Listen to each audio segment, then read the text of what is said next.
Vishnuve Gaurachandraya Radhikaye Tadalaye Krishnaya Krishna Bhaktaya Tadbhaktaya Namo Namaha. सर्वप्रथम स्मृति गुरुपाद पद्म नित्यला पृष्ठ जगत गुरु श्री श्रीमद भक्तिदांत नारायण गोस्वामी महाराज, त्रिंडी स्वामी श्री श्रीमद भक्तिदांत दंडी महाराज, नाम निष्ठ संत श्री अनिरुद्ध दास प्रभु जी, समस्त वैष्णव के चरणों में था के दंडोत प्रणाम अर्पण करता हूँ और उनकी कृपा की प्रार्थना करता हूँ। भगवद गीता अध्याय 6 वर्स 33। अर्जुन वाच योऽयं योगस्त्वया प्रोक्ता साम्येन मधुसूदन एतस्याहं न पश्यामि चंचलत्वा स्थितिं स्थिराम।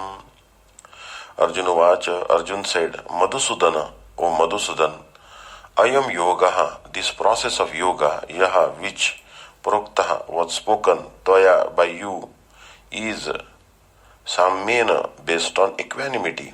However, Aham, I, no Pashyami, am unable to understand Sthiram, the stable, Sthitim, situation, Etasya, of that process, Chanchalatvam, on account of the mind's restlessness.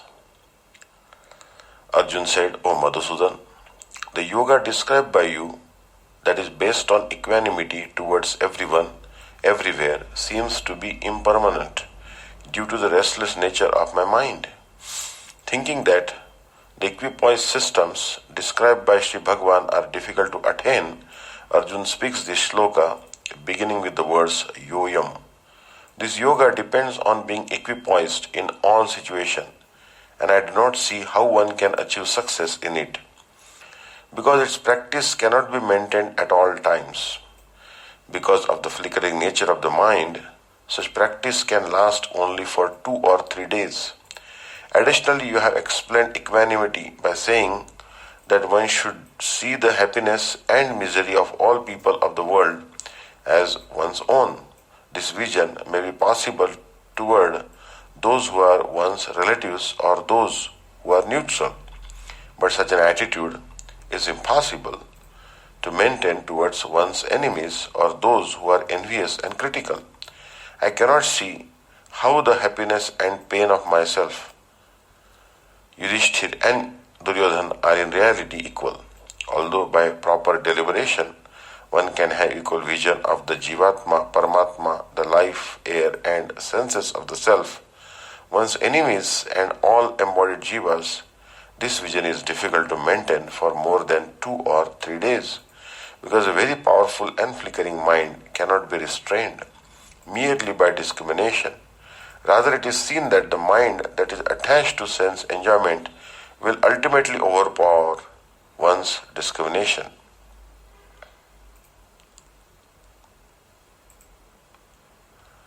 Text 33. Arjuna Vacha Yoyam Yogastoya Prokta Sammena Madhusudana Etasyaham na Pashyami Chanchalatva Sthitim Stiram. Arjuna Vacha, Arjun said, Yah Ayam, this system, yoga, mysticism, Tvaya, by you Proktaha, described, Sammena, generally, Madhusudana, O killer of the demon Madhu, Etasya, of this, Aham, I, No, do not, Pashyami, see, Chanchalatvat, due to being restless, Sthitim, situation, Stiram, stable. Arjun said, O Madhusudan, the system of yoga which you have summarized appears impractical and unendurable to me, for the mind is restless and unsteady. The system of mysticism described by Lord Krishna to Arjuna, beginning with the words Shuchau Deshe and ending with Yogi Parama, is here being rejected by Arjuna out of a feeling of inability. It is not possible for an ordinary man to leave home and go to a secluded place in the mountains or jungles to practice yoga in this age of Kali. The present age is characterized by a bitter struggle for a life of short duration. People are not serious about self-realization even by simple practical means. And what to speak of this difficult yoga system, which regulates the mode of living, the manner of sitting, selection of place, and detachment of the mind from material engagements. As a practical man, Arjun thought it was impossible to follow this system of yoga, even though he was favorably endowed in many ways. He belonged to the royal family and was highly elevated in terms of numerous qualities. He was a great warrior. He had great longevity, and above all, he was the most intimate friend of Lord Krishna, the Supreme Personality of Godhead. 5,000 years ago, Arjun had much better facilities than we do now, yet he refused to accept this system of yoga. In fact, we do not find any record in history of his practicing it at any time.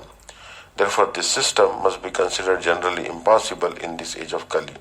Of course, it may be possible for some very few rare men, but for the people in general, it is an impossible proposal. If this were so 5,000 years ago, then what of the present day?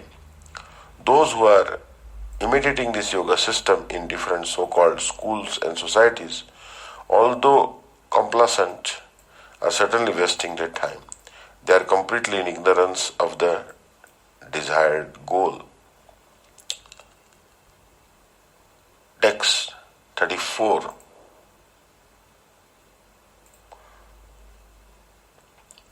Chanchalam hi manah Krishna pramathi balabadrudam tasyaham nigraham manne vayoriva sudushkaram. Krishna, O Krishna, he certainly, manah, the mind, is chanchalam, naturally restless, pramathi, agitating the intelligence, body and senses, balavat, powerful, and drudham, violent, aham, I, manne, think, nigraham, subjugation, tasya, of it, is sudushkaram, very hard to do, even like vayu of the wind.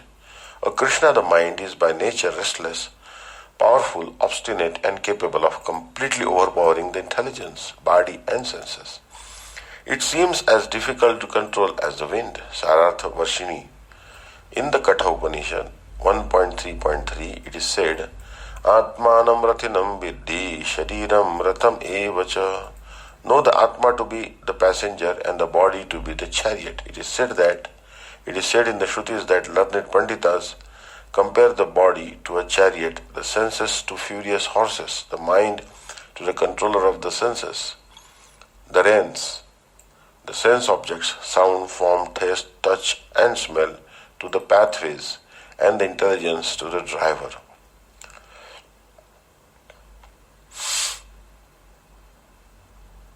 It is understood from this statement that the intelligence controls the mind, but Arjun challenges this, saying that the powerful mind can even overpower the intelligence.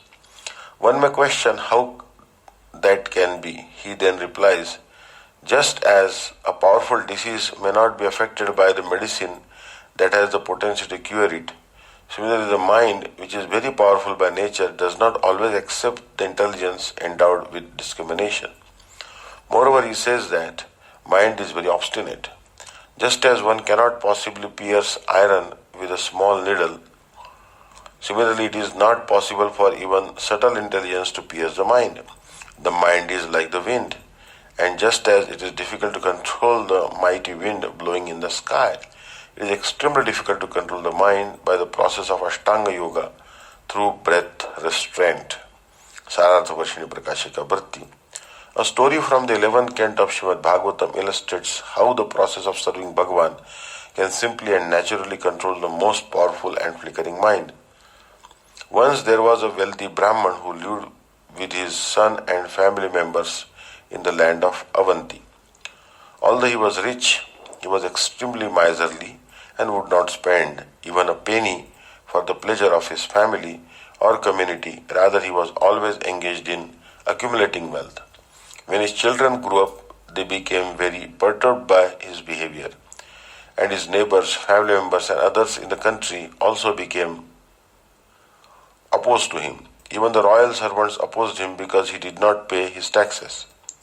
Unfortunately, in this unfavorable situation, his house burned down, and his family and community members rejected him. However, due to some good sanskar and the influence of sadhu sangha, he accepted the dress of a Tridandi sannyasi. On the instruction of his Sadguru, he engaged in bhakti and adopted equal vision towards friends and enemies, happiness and misery, good and bad, and towards himself and others.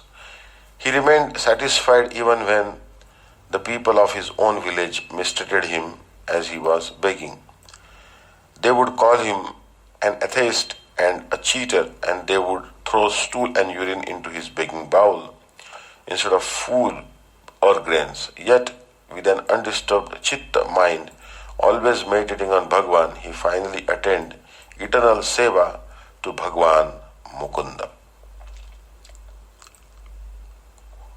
Text 34. Chanchalam hi mana Krishna pramati balabadrudam tasyaham nigraham manne vayuriva sudushkaram.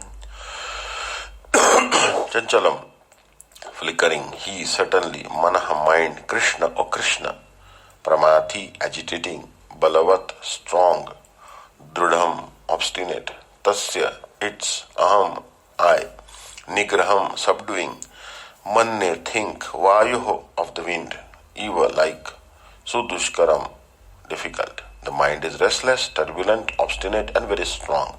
O Krishna, and to subdue it, I think, is more difficult than controlling the wind. Purport. The mind is so strong and obstinate that it sometimes overcomes the intelligence, although the mind is supposed to be subservient to the intelligence. For a man in the practical world who has to fight so many opposing elements, it is certainly very difficult to control the mind. Artificially, one may establish a mental equilibrium towards both friend and enemy, but ultimately no worldly man can do so, for this is more difficult than controlling the raging wind.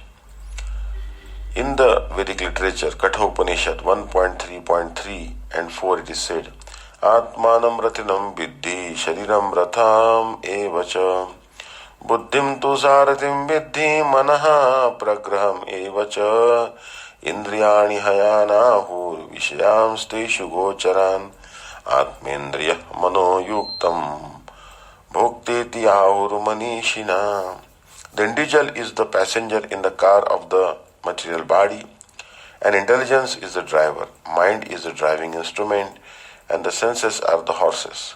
The self is thus the enjoyer or sufferer in the association of the mind and senses. So it is understood by great thinkers.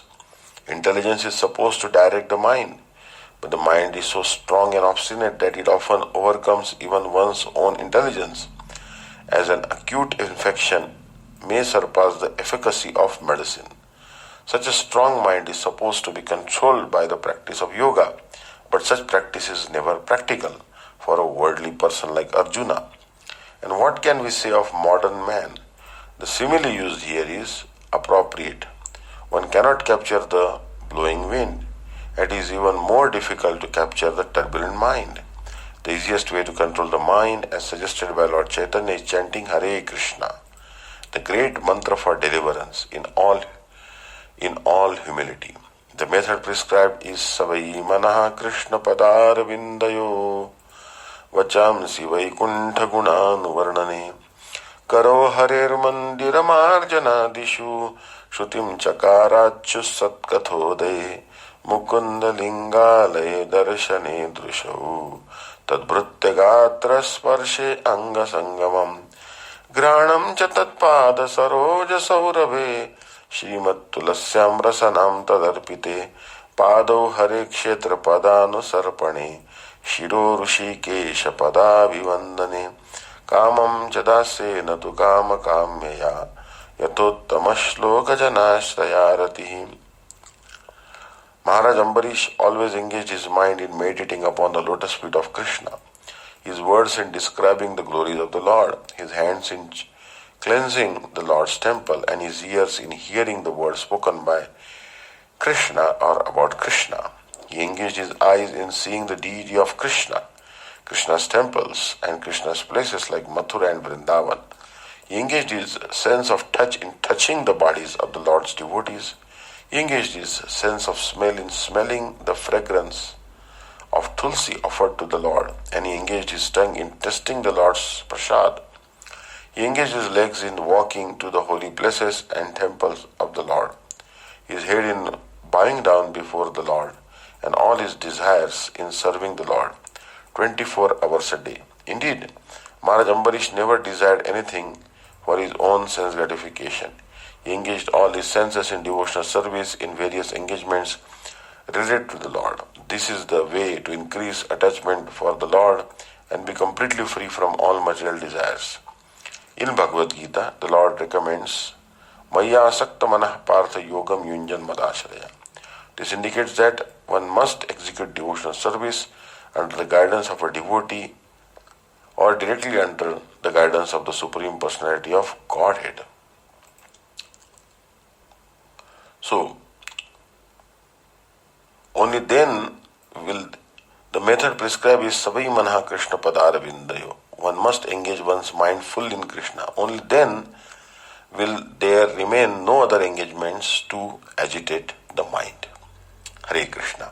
Mancha kalpataruvesya kripa sindhuvesya pradhanam pavanebhyo vaishnavebhyo namo namaha.